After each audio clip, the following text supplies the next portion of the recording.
Izulu nomhlaba. Ake sijike le ndaba sithi amazulu nomhlaba.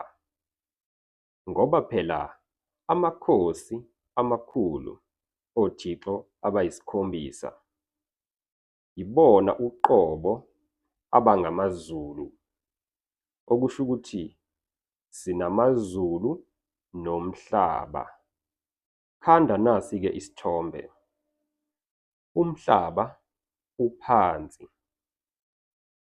La emhlabeni kuhlangene konke.